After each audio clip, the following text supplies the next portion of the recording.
from Tajmotormedics. I've got a Ford Focus here on a 2007 plate. Just doing the top strut, and the reason I'm smiling is the boot just dropped on my face here, but it's all good.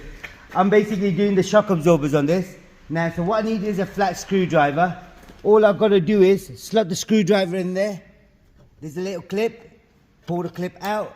Same thing again, there's a little clip, pull the clip out. Once you pull the clip out all the way, you then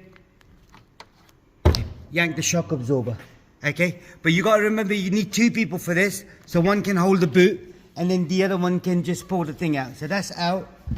We've got the new one here. Now the customer supplied me these. It is the S-Line one. That's the part number right there, if you can see.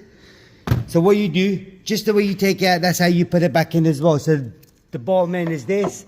You slot it in, and then you lift the boot up, and you slot in. Right, that's all it was.